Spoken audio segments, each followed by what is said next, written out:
Hi, I'm Cassie Fien, and you're listening to the Physical Performance Show. And the winner is... Failure is not an option. I've had my ups and my downs. Phelps with 10 meters left. 3 minutes too good. The crowd roaring. Freeman wins gold. I think it's an absolutely breakthrough experience. Welcome to the Physical Performance Show, the show designed to inspire the pursuit of your physical best performance. I'm your host, Brad Beer. Listen in as we delve into how the world's top physical performers achieve their success, as well as the highs, the lows, and the journey of getting there. Let's get ready, set, let's go.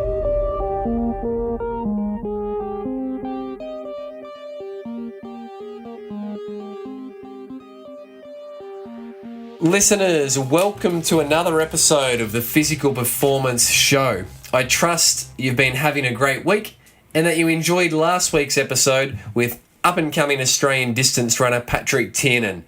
What a champion. Going to see the best from Patrick in the years to come. I hope you took on Patrick's physical challenge of the week, and if you did, be sure to hit us up on social media, Patrick and I, and let us know how you went with it. Thanks to everyone, as usual, who have been leaving reviews. Reviews help this show get more visible and also in more earbuds in people just like yourselves who are listening in and enjoying the inspiring stories and insights from the great guests that so willingly share from their experiences.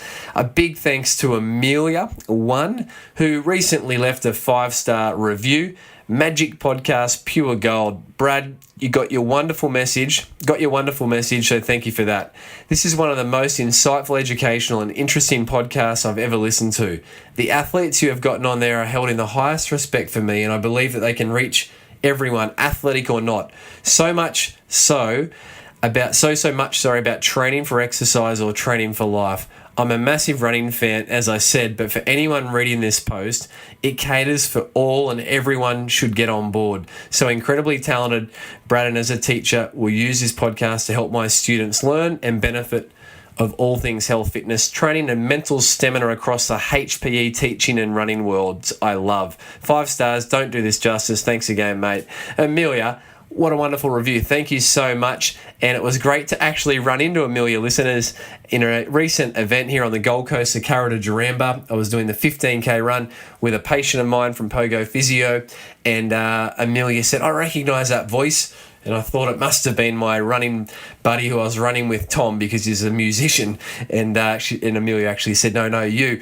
And I went, oh, gosh, where from? And she said the podcast. So we had a great laugh midway through our 15K run there. So, Amelia, good on you. Thank you so much. Also, a review from Domla. Domla has rated the podcast 5 stars. Recommended from a friend. The Physical Performance Show is great at providing insight and different perspectives from range of athletes. Light but informative and well put together as a show. Great work. Hey, Domla, thanks so much for taking the time out to leave that review. It really does mean so much. So thank you. Guys, if you're looking to leave a review, I'd really appreciate it. Simply jump over to iTunes, click the little button where it says ratings and review. After you've searched for the show, of course, the Physical Performance Show, and rate away 1 star or 5. So today we are catching up with Cassie, or Cassandra. Cassie's how she goes. Fien. Cassie is the dual City to Surf champion, 2015-2016. Cassie is also 3 times winner of the Bridge to Brisbane, also an Australian Half Marathon Championship representative. Cassie's featured in major marathons across the world, including Berlin in 2016, where Cassie finished 8th in the elite women's field, and in the 2000 New York City Marathon, Cassie finished 12th. We're just seeing some of the best results from Cassie, but the best is still ahead. So you're going to really enjoy Cassie's insights around her training, her unique approach to treadmill running, Cassie's career with the RAAF as a fitness instructor, also the significant impact that the loss of Cassie's father through a tragic accident in her teenage years had on Cassie's development as an athlete and as a runner and really as a person. Cassie shares around the highs and the lows of the journey, and it's such an insightful and transparent interview. You can't help but be quite moved and inspired through Cassie sharing so vulnerably and openly. So you're going to really enjoy this episode with dual City to Surf champion Cassie Fien, and let's jump straight in. Cassie Fien, welcome along. So great to have you here today. I've been looking forward to catching up with you for this interview. Really, it's been months now, hasn't it? Yeah, ages. Yeah, a few months now. That's trying to sync two people's diaries around full schedules, right? That is tough. Well, Cassie, it's been in many ways a real breakthrough year for you with your running, and certainly want to go into that today. Want to start with something a little bit curly out of the gates. What's something that scares Cassie Fien? Being vulnerable. Vulnerability. What about that scares you? I guess I like to think myself as quite an independent person and like to protect myself and have myself my own little bubble where I can protect myself from things. And if I let my guard down and feel vulnerable, that's when things scare me, because I'm not in control and not in control of how my emotions feel. So vulnerability is definitely one thing that scares the crap out of me. Oh, I think if everyone was to put their hand on their heart, they'd say that was something that is scary for everyone, right? Yeah. Well, any examples of when you felt vulnerable this year, say? I guess not really in regards to running. Just in regards to my life, I guess, in general. Again, being very independent, lived by myself. I guess getting too close to people, that scares me, I guess. And I think it has a lot to do with my dad, losing my dad so early on. And so, I always keep people in an arm's length. So I try not to let people too close into my bubble. You mentioned your dad there, Cassie, losing your dad. I'm not familiar with that story. I think I did know that you lost your dad, but you're happy to share? Yeah, sure. So when I was 13, my dad worked for the Brisbane City Council Bikeways. He was a bikeway planning officer, so he would make sure the roads were safe and bikeways, and we had bike paths around Brisbane. And so to do that, he used to ride his bike from our home and from Castledine into Brisbane City, where he worked, every day. And one day he was riding on a road that he actually had planned in for a bike path to be put on. And he was in front, semi-trailer was behind him. The road kind of came in. The semi-trailer didn't give him enough room. As he went over a grate, his back wheel went out and the semi-trailer ran over him, and he was 1 kilometre from home. So, I guess that's hard because I had a really close relationship with my dad. I was daddy's little girl. And we had, he never used to be a runner or into sports or anything like that. He was a drummer and things when he was younger, and he saw me start running and he was like, it's a fad. Mum used to take me everywhere. And he started to get interested, and he's come to some races, and he's like, and then he'd ride beside me when I ran, and then he was like, I'm going to run myself. And he ended up doing the Gold Coast Half Marathon, before he died. So, I guess I was very close to him. We were inseparable. And to lose him, I guess I just don't really get that close to anyone anymore, because I can't deal with it. How old was your father, Cassie? He was 43. Yeah, wow. Yeah. And what was your father's name? Kerry. Kerry. Yeah. And so, just joining some dots here, Cassie, I mean, this year you won the Gold Coast Half Marathon. Yeah. I saw you win it from behind. Yeah. Cassie and I... We had a battle? We had a plan. We had a plan, but I was so thrilled to see you get the win and run so well. So that would have been quite special for you, I imagine, winning your, from my knowledge, first Gold Coast Half Marathon this year. Yeah, absolutely.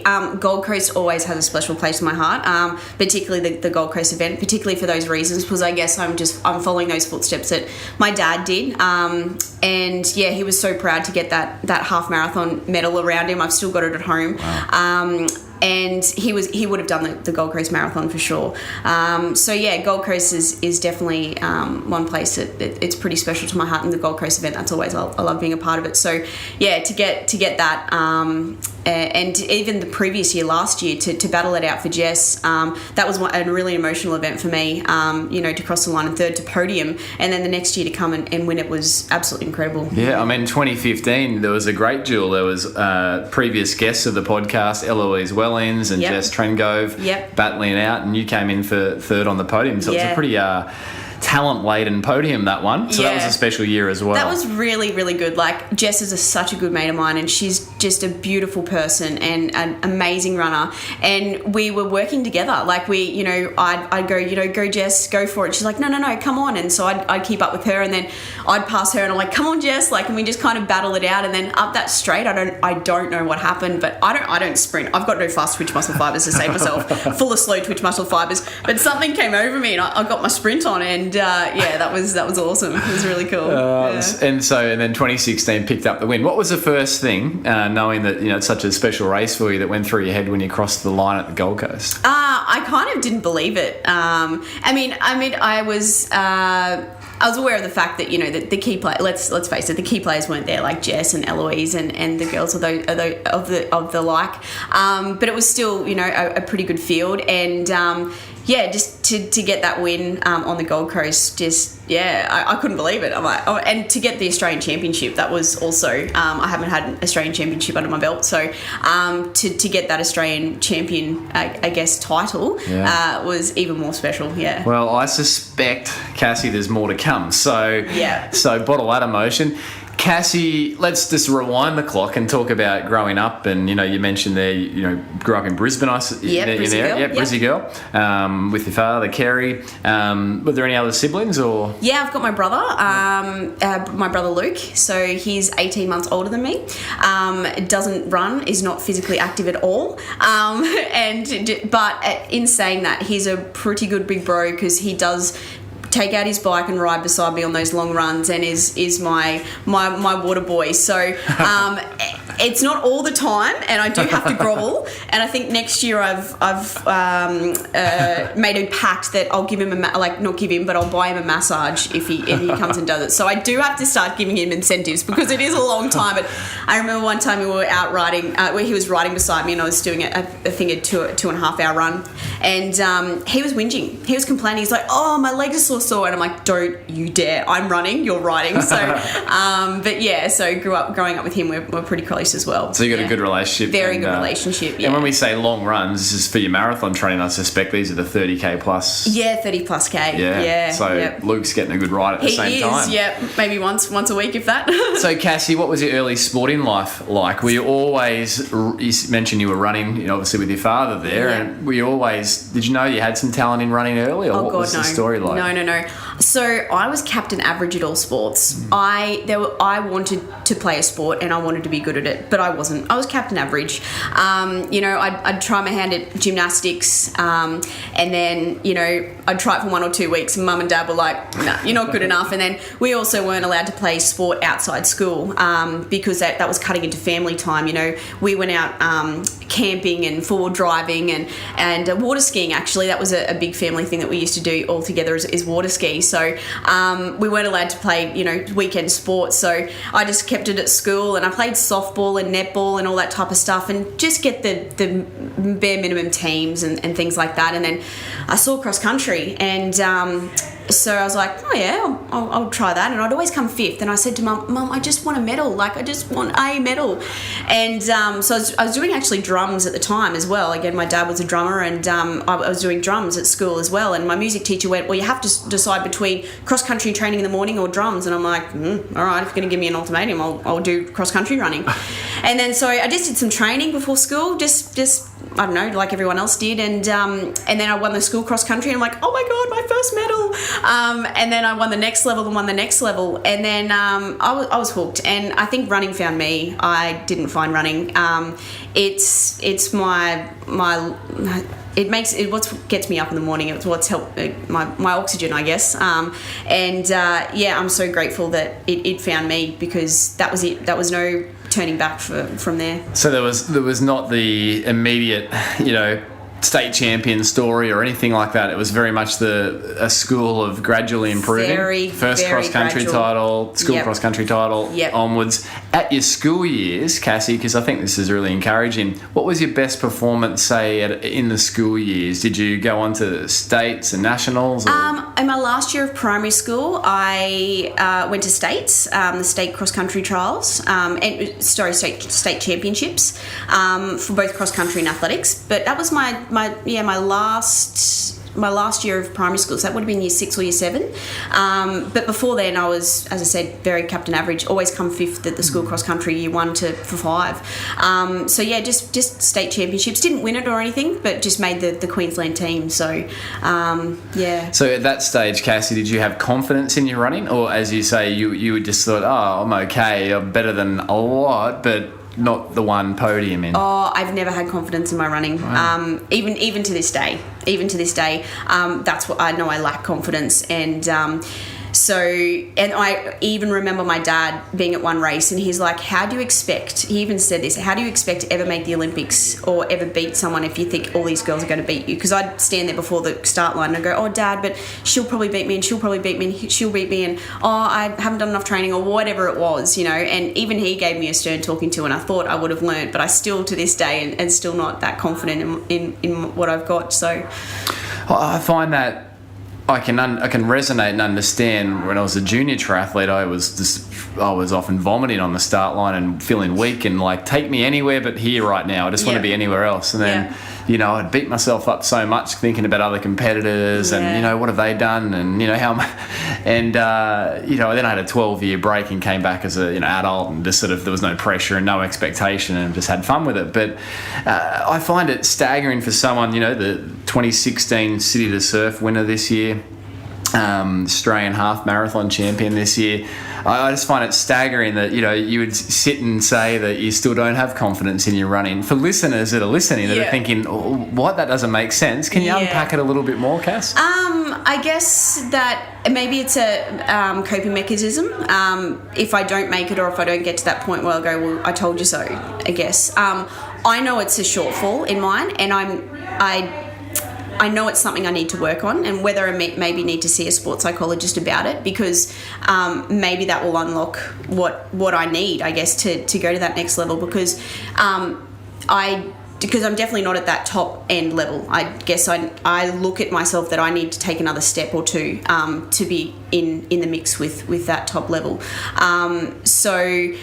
Yeah, maybe to get there, I do need a little bit more self-confidence. And I think there's a difference. Like, arrogance is one of my pet character traits I hate. I do not respect it. And I guess I've always wanted to put myself down rather than talk myself up. But then there's that fine line. I think there is a difference between confidence and arrogance. Yeah. And I can tell myself all day to be confident and to be positive and all these type of things. But until you actually feel it, it doesn't work. It's same with people wanting to lose weight. Oh, I want to lose weight. But until they actually want to lose weight internally, they're not going to do it, So I have recognised it's a shortfall of mine. It's definitely something that I need to work on. But it's all the way back from my childhood. I never really started with any type of confidence. So yeah, it's just there's no right or wrong, is there? It's just I think the first key thing is being self-aware of our mindset around our performance. Yeah, exactly. As a physio that has worked for years with athletes at different levels, I always find it interesting, Cass. It's tricky. So often the identity is wrapped up in the performance. Yeah. Yet they are not their performance. And I find that, there's often that journey that everyone in life goes on, that, whether it's sport or not, we are not what we do, we are us. Yeah, but exactly. I think it's just even more difficult at a professional sporting level where you sink or swim on your performance. So Cass, just want to encourage you. I think you're doing great, and I don't see it as a shortfall. I potentially see it as a strength, because you're aware that some mindset shifts can really facilitate things. Definitely. I remember speaking on the podcast with Craig Mottram, who raced once or twice as a junior triathlete, and Craig shared around, at an Olympic final level, it's mindset. They're all trained within, arm's length of each other. Agreed. And what happens on that start line. And so I just find it fascinating. Yeah. I was recently at a Red Bull talk with Andy Walsh, the director of high performance, and part of their program is shifting mindsets in trying to get that, because everyone's done the work. So that last little bit. So I think it's very exciting. You're doing this well already, Cass. So I think, here we go. Cass, so end of school, what happened next for you? Left school? I left school, went to high school. I went to a Christian Brothers school to start off with, and it was in the city, but it was getting in the way of training, because I'd have to catch a train in, and then I'd actually go down to the principal and ask what time we could actually leave, because I thought the bell was off, because I was missing a train to get home early enough to be able to train. So my parents saw that as oh, we can't keep doing this to her. So I moved to a local school down the road, just so I got to run to school or walk to school or ride to school or whatever, and still had enough time for training. So so I was pretty still in depth with training, and I think I made the World Junior Cross Country Championships to be over in Czechoslovakia when I was in year 10. So unfortunately, Mum didn't have the money for me to go back then. She bought me a Border Collie instead, which is now her dog. She said to me, "Look, Cass, if you're gonna make it, and if this is something that you want to do, you're gonna get there." And I remember those words when I first got my Australian tracksuit when I made the World Half Marathon Championships. That really resonated with me, and she was right.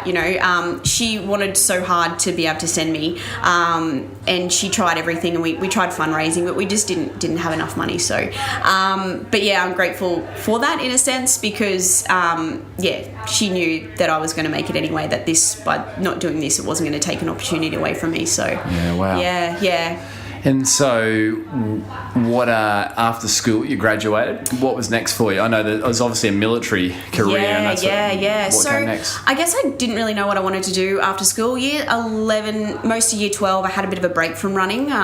Not because I wanted to, but I guess I was just finding my feet as an adult, I guess. Got my license. I was school captain and house captain at school. I got my first serious boyfriend, all that type of stuff. So I was kind of not enjoying life, but it was just a different thing for me. And I think I really needed that to kind of reset. And then I guess what did I want to do for my future? So I went and started a diploma of sports development and finished that. But while I was finishing that, I saw the military, and it was a military working dog handler, which I went to apply for. And I went up there, and they said, "Oh, no, you're too small." And I'm like, "Excuse me, what? No, you're too small to be a dog handler. How about a petroleum operator?" And I was like, "No, I don't want to be a petroleum operator." So they were like, "Go away for 6 months and see, if you still want to do it when you come back, 6 months." And they were thinking, "Oh yeah, 6 months, you'll get over it." So what I did while studying, balancing 3 part-time jobs, I went out and got my security license. So during the holidays of study, went out and got my security license. Yes, I was a security guard. So I got a job as a security guard, and I worked doing that for 6 months, night shifts, so that I could go back to the board and go, "Look, I know what night shifts is all about. I know what this is all about." And I went back and I got straight in. So they went, "Yeah, right, okay." So military working dog handler, I graduated from there and was posted at RAAF Base Amberley. I did that for about 12 months or so, and I had a PTI, a physical training instructor, come up and go, "What are you doing as a dog handler?" And I'm like, "What do you mean? Why aren't you a PTI?" And I'm like, "Oh, okay." And then it's a pretty rigorous testing to be able to become a physical training instructor in the RAAF. So you have to do a job prior to even enlisting. So it was fine that I was a dog handler. So you have to be a minimum of 2 years. Then you have to get checked by a PTI. So there's a whole range of tests that you need to pass before you even get deemed suitable to go down to a suitability course. So you go down to HMAS Cerberus, do 1 week of a suitability course where they just smash you for a week, just see what you're made of, aptitude, physical, everything. And then you have to come out with a certain score. So you have to come above 75%, and then depending on how many targets there are for the job, you have to get in that top 5. Now, I was in the tricky position where my mustering wouldn't release me because it was a critical mustering. So they said, "Look, that she has to come number 1 or 2 for us to release her." And there were 5 RAAFies that were going for the positions. So I went down there, worked my ass off, and I think I got number 2, 1 or 2. Out of all the boys, guys and girls, wow. Everything. So my mastering was like, righto. How did that go down, just incidentally? Was there any animosity that, that there were gentlemen getting as yourself and you chicked. Yeah. Well, I think I got like the second highest of the push-ups, which was the guys did not like that. How many? I think I got 56 to a cadence when I went down there. When you say to a cadence, you mean 1 to 2 second cadence. Okay. Yeah. So, you did 56 continuous. Yeah. So, and then there was a 5-clicker run. There was a rope climb. There was heaves. And before I even went on suitability, I couldn't do one heave. And I was like, the guy that was going to recommend it was like, if you get, I'm not going to send you until you get 10. And I was only meant to get 5. And I'm so glad he did that, because heaves were a bane of my existence. For females, they're really difficult because we haven't got that back strength. If you don't use it, you don't need it, I guess. And I see a lot of chicks out there that can't do a heave to save themselves. I can do 10 stocko now, and I think my PB was like 18. I've done 18 heaves, which, for a runner, particularly a marathon runner, to be able to do heaves is just, it's not heard of, really. I'm so grateful for him that he set that benchmark for me, because that was another challenge down there. So, and went to suitability and rocked it. They released me, and then I went down and had a 6-month PDI course down HMS Service, which was a nightmare. No, it was tough. It was really tough. You had to be on every day you were there. You were participating lessons all day. You were, I lost so much weight being down there, and I wasn't even running training. I was just simply being on that course. Like, it was intense. Wow. And then, I got posted to RAAF-based Sale down in Melbourne. Yep. And then I started to get my running back, my mojo back, and that's when I went, I did the Melbourne Half Marathon, I think, and Nikki Chappell was in it, and I ended up beating her, and I won. I think it might have been the Australian Championships or something, and people were like, who the hell is this chick? Like, where are you from? And I guess it kind of all started from there, yeah. What year was that, Cass? That would have been 2008. So 2008. Yeah, 2008. And what was the switch that gave you your mojo back with your running?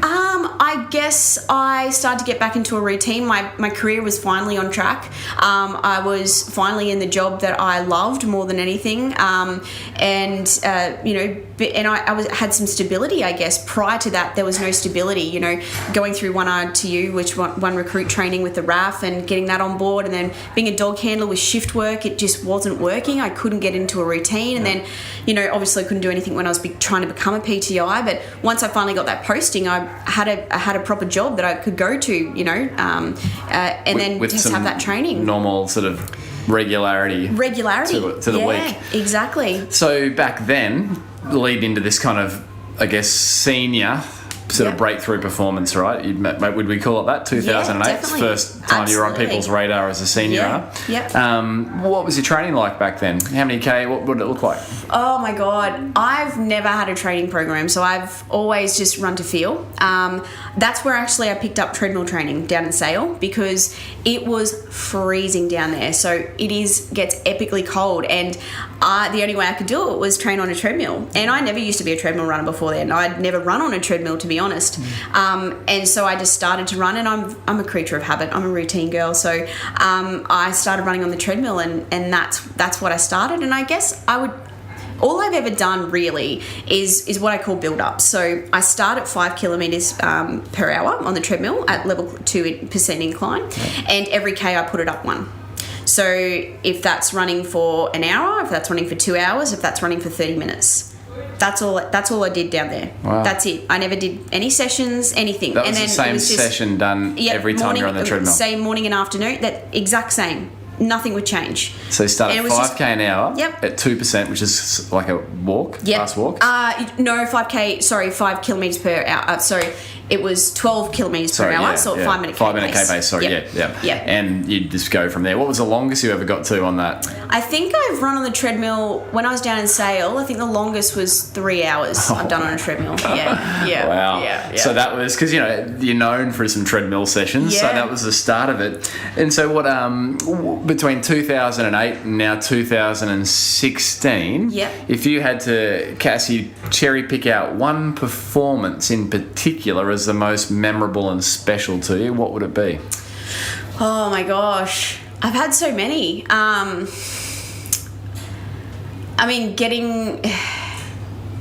running for Australia is amazing. So my first World Half Marathon Championships over in Birmingham in 2009, to wear the green and gold for the first time, waiting so long after missing the to be able to wear it at the cross country World Juniors. To get that's memorable for me, to run in the green and gold. Gold Coast Half this year. That's always going to be one of my top, and even Gold Coast Half last year, the year before, going back to back with City to Surf 2015, 2016, like that is awesome as well. Not many people have done that. So that was incredible, and oh god, there's just so many. But I think I'll have to stop because they're probably the top picks. So no, great. And City to Surf, I mean, that's I've never run it. It's one of the races I haven't yet done. But how many runners, Cass, to give listeners that aren't familiar, potentially overseas listeners outside of Australia, how many runners run in the City to Surf? 85,000, I think, is their biggest field that they've had. I think they had 82 or 83,000 this year. Yeah, amazing, isn't it? Yeah. So to give listeners perspective, Cassie was the first female across the line out of all of those runners. Cass, let's talk a little bit about some training stuff. Yeah. We call this a performance round. So I'm going to throw some quick fire answers at you, and let's get your responses. You ready to go? Let's go. Think of it like an interval session. Okay. On the treadmill. Okay. Training session, Cass, you most dislike? Okay. Crap.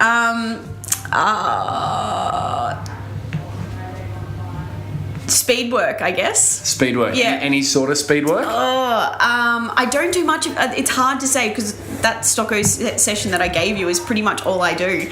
I sometimes get out on the track and do 1K reps. Like I think I've done that once or twice this year. I hate to love it.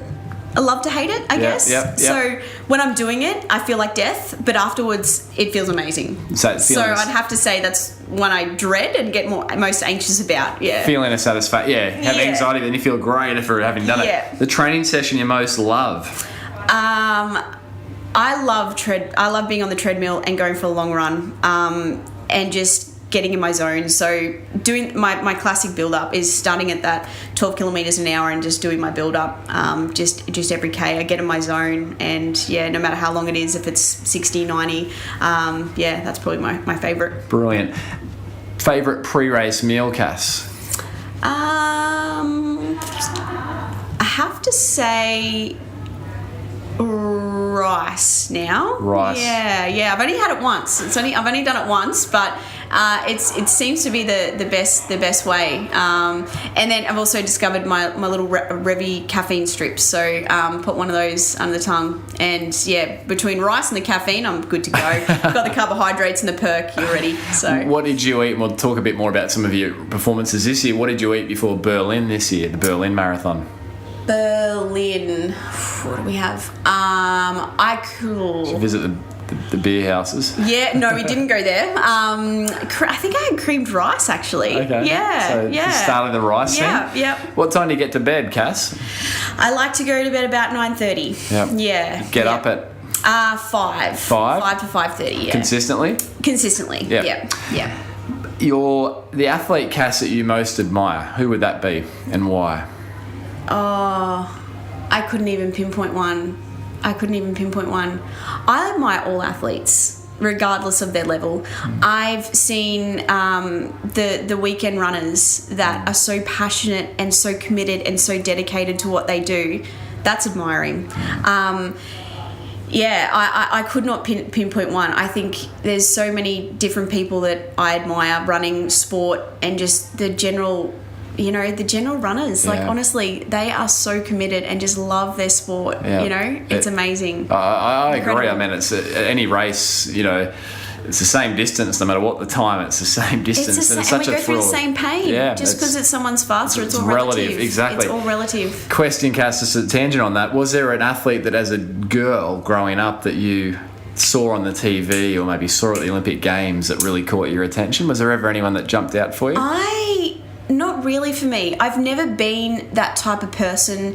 I can respect what other people do, But honestly, that's a really hard question because there's not probably one person that I look at. I mean, I look at Benita Willis and what she's done, a natural born athlete, you know, and so that's inspiring. Like that's, you know, I guess in the distance world. But then, you know, we've got likes of Karen McCann and, you know, all the female distance runners that we've had. They're inspiring because it's down my track. But I guess I just get my inspiration from and admiration from a lot of different people. It's not one person. Like, I'm not the type of person to go up and get an autograph off someone. Like, it's not that I don't respect them, but I don't get awestruck by people because, you know, if you've got a world-class marathon runner who's got the world record for a marathon, I bet he can't design and develop a rocket and vice versa, you know. Just because you're so good at one thing, it doesn't mean, you know, you're great. There's great in everyone and everything. And I think there's inspiration and admiration to be sought after just everyday life and through people. So, yeah, that's why I can't actually pinpoint one in particular. Well said, Cass. Cass, tell me the toughest competitor you've ever raced. Oh, wow. That's a good one. Toughest. As in mentally tough or as in, you're going to make me decide. There's too many. Like, probably all the girls on the scene at the moment. Jess Trengrove, Elsie, Millie, Virginia Maloney. There's too many. They're all tough. They're all got their own way of being tough. That is a fine answer. Yeah. Cass, I've lined up on the start line with you, and including this year's half, and I get a sense for your approach. And what's the mantra though that you've got going through your head when you're racing? I guess I've taken that. So when I was younger, you're going, oh, that girl's going to beat me, that girl's going to beat me. I don't have that as much anymore. I just have like how much pain I'm going to be in, and that pain is temporary, I guess, and just to give it my best. Like that's just the mantra that I have. Another one is hope. Hold on, pain ends. So that's another little mantra I like to, and you can kind of get that through the rhythm. Is hold on, pain ends. Hold on, pain ends. And try to just stick with that pain mentally for as long as I possibly can. And yeah, that's, I guess, my mantra now. Does the thought of the almost fear of the pain ever put you knowing what you got to go through to get to the other side? It really does. That does scare me more than other competitors. Is the potential pain I'm going to go through, but I'm not worried about the pain because I love pain. I'm actually a glutton for it. What I am most scared of is, and has happened through races, is what my body does, and just crumping out on me. You know, Berlin was a prime example. I don't know what happened there. That was out of my control. I wasn't so much in pain. It just, my body wouldn't go. My legs wouldn't go. And when you get to that point, there's nothing you can do. So yeah, I guess going back, it's not so much the pain. I'm worried about, well, how's my body going to respond? Like, is something going to happen out of my control? And that scares me because, again, it's out of your control. There's nothing you can do about it. Yeah, so. Interesting. We'll touch on Berlin as we go. Best recovery tip, Cass? Definitely nutrition. I've really discovered nutrition, particularly working as a physical training instructor and being around the guys at the gym. You wouldn't have thought it, but you know, weightlifting and bodybuilding and stuff like that. It's the same recovery principles. You know, it's getting that, you know, glutamine and the protein, that pure protein in that certain time frame to be able to recover. So that's a big one for me. Yoga is brilliant. I don't do enough of it. That's my New Year's resolution, to get in there and do that. Massage is incredible. You know, and foam rolling as well. Yeah. So there's some of your staples that keep you out there. Cass, we're out of the performance round. Well done, you made the session. You completed the session. Awesome. A couple of things I just want to drill in on there. You mentioned earlier you've never had a run-in program. Yeah.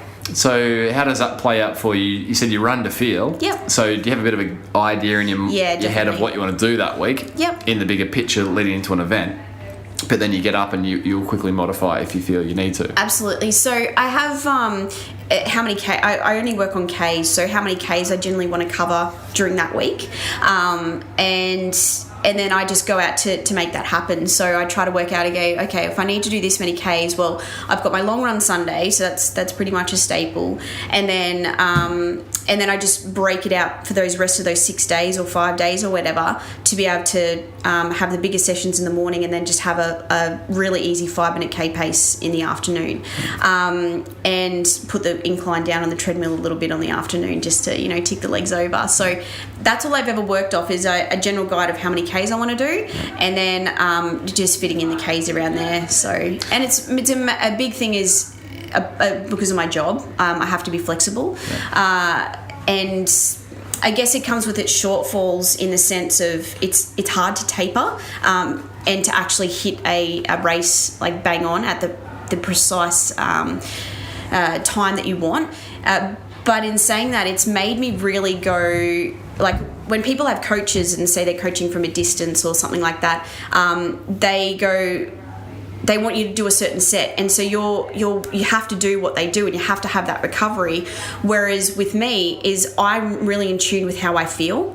So I know that if I'm having a really good day, well, let's build on this. Let's go for it. Let's do a bit more. But then if I start and like I just don't have it today, well, then I'll cut it away and then I'll find it somewhere else later in the week. So what I think is the advantages of that is that I'm very in tune with how I feel. So even I have a very comprehensive running diary. I've got it on I put it on online, not online, sorry, on an Excel spreadsheet, and I've got it over the past few years. And so in those little boxes, I've got how I feel, how confident, my confidence levels of the session, how my body felt, and I put numbers in. So then I can go back and go, like say leading into an injury, or if I had a bad performance, well, what was I feeling a few weeks before that? And then I can go and build on that in the future. So, yeah, it's a different way of doing it. Comes with the shortfalls, but I think comes with its advantages as well. Yeah. It's fascinating. There's no right or wrong, is there? Yeah. And obviously you're using data in the sense of your spreadsheet to still get some visibility. I've confessed on this podcast earlier on that I have not had a running program for years outside of a bit of a triathlon program I had 2012, and the irony is I spend more time working on others' programs, helping them rehabilitate from injury, getting back to being able to then be coached by their coach than I ever do on my own. So I have been historically week to week, here's my work week, I'm just going to do what I can around that. Yes. So I just think it's a fascinating, no right or wrong. Once again, it's what works for the athlete. I'd like to get some coaching ahead of trying to do a PB for the marathon. So I'll report back to you and let you know how that goes. Yeah, let me know. Cass, you also mentioned there that when you're on the treadmill at times, you get in your zone. In your words, so, I mean, many listeners they know that I think that's the drug, right? That is our drug of choice. So much. As people that enjoy physical performance. How would you describe the zone? Like if someone asked you to describe it, how would you describe it? It's like cruise control on your car.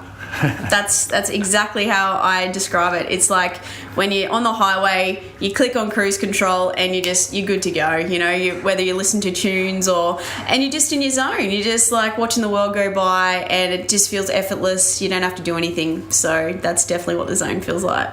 And how does it? So in a marathon, when was the last time you felt the zone in a marathon? Oh my gosh, my last marathon I did was amazing. I was in the zone the whole way. I was joking with myself in my head while running a marathon. Now, so I've done 4 marathons. The first 3 I did, I thought death would be a better option. Like literally thought death would be a better option.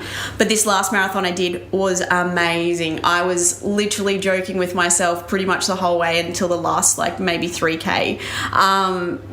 That was definitely zone work, and I can't wait to do another one because it felt so good. Because this, Cassie, take listeners through this last marathon. It was in Japan, I believe. Yeah, in Saitama. Yeah, so.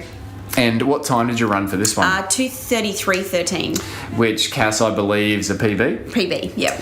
So, where were you overall? 2:33:17. 2:33:17. Every second counts. Yeah, every second counts. So where did that put you overall? Did you get the win? I got Kenya, Ethiopia, and then it was actually the Japan trials for the World Athletic Championships for next year, 2017, and I came 6th. The Japanese girl beat me by 1 second. Oh. So I had a sprint finish, and it was actually funny. I don't know if there's footage out there, but we're going down straight, and the camera truck was turning off to the right, and so I went to go follow. Like, I knew I couldn't follow the exact way it went, but I thought that was a finish line. But the Japanese girl was right beside me. We were neck and neck. And she put her left hand out to the side as if, no, we've got to go that way. I'm like, okay, righto.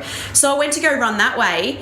And then I looked to the right and I'm like, but the finish line's that way. So at the end of the marathon, I've done a like 180 kind of like turn and sprinted up, and she'd already got some ground on me. So I was catching her, but she just got me by 1 second. So is that a deliberate? I don't know, but the footage was played at the official ceremony at the end, and the whole crowd, like, because you should have seen my face and the way I turned, like the whole crowd went, oh, like this, and I've had a few people go, did she send you the wrong way? And I'm like, when are you seeing this footage? Like, yeah, I don't know what she was doing. I have no idea, but yeah, she got me. She got me by a second. So she got you. Well, there'll be another year of retribution. Yeah, that's right. If I see you running, putting your arm out, I won't follow. Don't do it. Cass, we shared. I think it was for me a special moment. We were both in New York, 2015. Yeah. I had snuck into the sub-elite category, and you were obviously fairly and squarely planted in the elite category, but we shared some common facilities before the start of New York, and it was nice to see a familiar face, because absolutely, I was kind of there going, what am I doing here? There's the Olympic champion, and and there's Wilson Kipsang, the former world marathon record holder. Yep. And what am I doing here? And so I was really comforted to see you. I'm like, Cassie, good to see a Queensland girl. Absolutely. I know that you were, that wasn't it was a solid race, solid performance. I think you went 2:38 or... Yeah, 2:38, yeah. I came home well outside of where I thought I'd be, so we both had races that we were disappointed with, but it was still good to see you in the finish 10 at the end. You were home 8 minutes before I was. But what was New York like running for you? Just describe that, because I've tried to explain it to people. And Sure. How would you describe it? Oh my gosh, an experience of a lifetime. Just having the people line the streets, running over those bridges. There was one of the bridges, I don't know if you remember, that there was no one on it. It was eerie. There was just no one anywhere. And I was running by myself at that stage. Was that the big tunnel one? Yeah, the big tunnel, the one that the wind was coming straight in your face, and it was tunneling right in you. Yeah. That was up a hill. Yeah, that wasn't fun. And that was a decent hill. There were a lot of decent hills on that course. Deceptive, isn't it? It's very deceptive, yeah. But yeah, the just having the crowd in the street. I guess the crowd's not so much Berlin. If we'll touch on that, but Berlin was insane for the crowds. But New York was just where you got to go. Like, you were going from Staten Island and you finished through Central Park. Like, what the? I'd never been to New York before, and I, literally running the streets of New York. Like, amazing. That in itself, like, you see the smile on my face. Like, it was just amazing, and I loved it. Standing on the bridge at the start, and you look left, and there's Manhattan, and you're like, what are we doing here? Where am I? Yeah. One of the, I think, coming off that bridge that you mentioned, Cass, with the wind, that was, I think, taking us onto First Ave on Manhattan, and then you ran down that off ramp, and it was down like a wall of people. Yeah, that was a massive wall of people that way. And you have to hold yourself back from just claiming everyone's cheers, because they're not just cheering for you. Thank you. Yeah. So, do you think you'll ever head back to New York? Oh, definitely. I didn't give that course all I had, and I took it for granted. The first half wasn't too bad. I think I went through as 1:13 in my first half, and completely blew out on the second half. So I want to get back and definitely hit that course again. I'm hungry to do that for sure. All right, we might have to be there at the same time. Let's do it. If they'll accept me again in my category. They will. I felt like I didn't live up to what their expectations were. I didn't either. Don't worry, I didn't either. I was on the drip. I didn't get the drip. I was completely hypothermic at the end. So oh my gosh. You left well before I did. I got my money's worth. I hung around in that medical tent for a long time. Cass, if there were 3 people you could sit and have dinner with, past or present, who would they be? Oh, wow. My dad, for one. So Kerry's got one seat? Yep, he's got one seat for sure.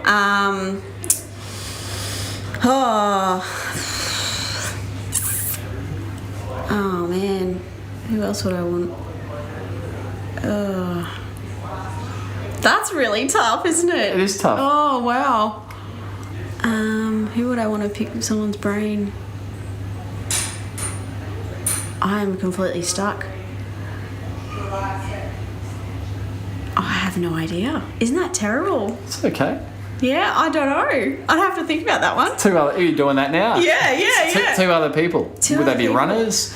Would they be athletes? And no one holds you to this. Yeah, I know. I don't even know who I'd even choose. Maybe it'd just be your dad and yourself. Yeah, I think that would be enough for me. Yeah, well, definitely. I think that's a fair answer. Yeah. Just the other two can be empty. You got your dad. Yep, Got your definitely, dad. definitely. Beautiful. Cass, Berlin.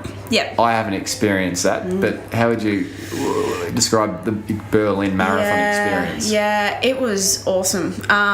Even though it was a really disappointing race for me, and I honestly still to this day cannot actually say what went wrong, but I know something went wrong. The crowds were that deafening, it was annoying. But in a good way, if you know what I mean. The drums and the beats and the cheers were just like nothing else I've ever experienced. I was actually cringing as I was running past because it was that loud. It was just... More people than New York spectating? More people. I felt it was. Wow. I felt it was. It definitely at certain points. Or louder. I don't know. Maybe not more people, but definitely louder. And the instruments and everything that they had going on. But look, it was amazing. I know it's said to be one of the fastest courses in the world, and it probably is. But I guess, it just wasn't my day. So I didn't really feel... For me, it was, that I felt like the last course I did felt faster, but that's because I felt better. It's another one of the world majors. And I'd love to do all the world majors as an elite, be on the elite side. So I've done London, Berlin... what's the other one I've done? London, Berlin, and New York. Yeah. So I think I've got Tokyo, Chicago, and Boston to go. Yep. Definitely. And they're on your bucket list. Oh, please, definitely. Yeah, for sure. That's cool, because I've kind of got that as a bit of an unwritten bucket list sort of ideal as well. But we're going to go back to New York and redeem ourselves. We really do first. Cass, every week or every time we catch up with a guest, we like to issue a physical performance challenge for the week. So I suspect this could be quite challenging because you're a bit of a taskmaster, I imagine, in your role with your work. But it can be easy or it can be really challenging. Mm-hmm. What would it be? Definitely heaves. Heaves. Yep. I think they're completely underrated. They're really good for runners, just for the upper body and back strength.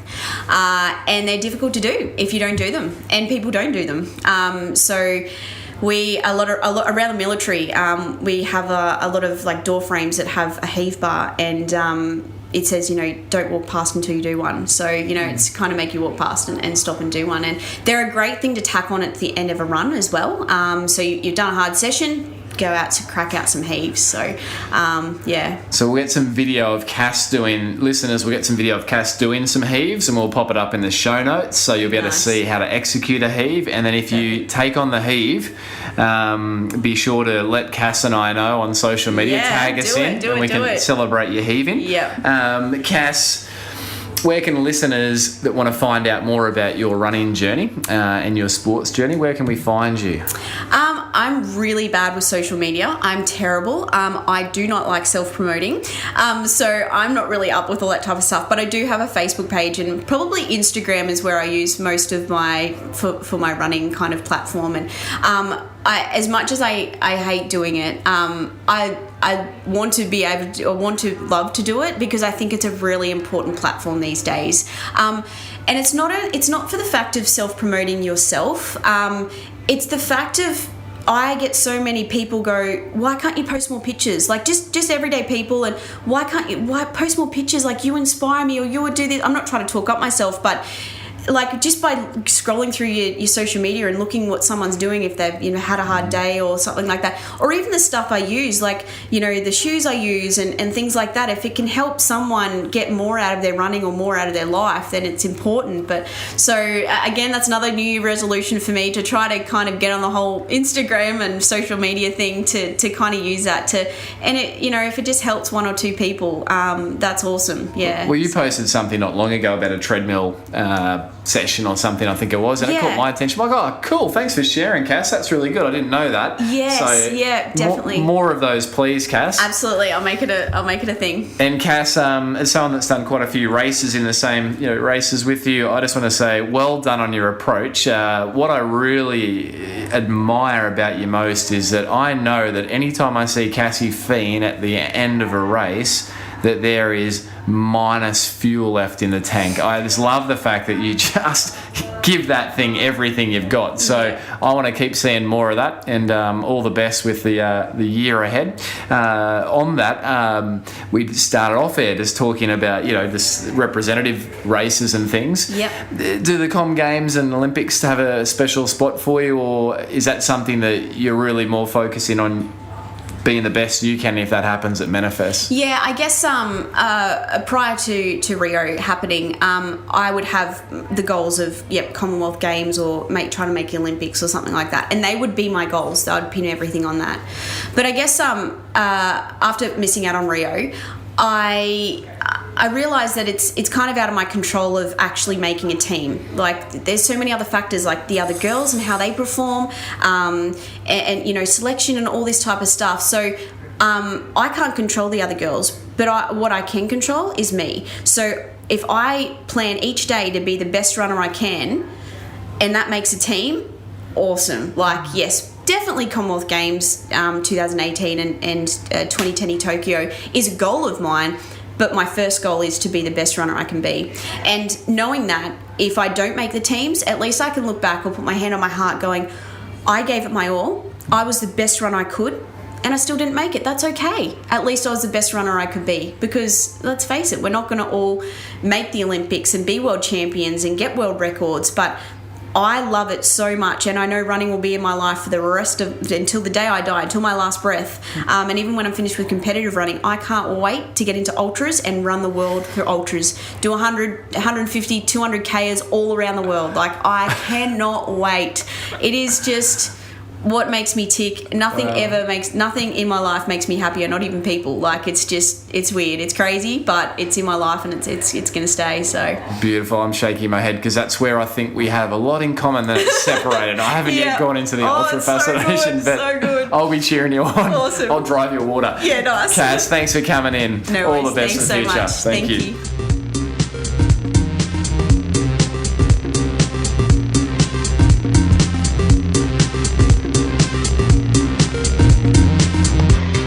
So there you have it, listeners. Another episode of the Physical Performance Show with Cassie Fien.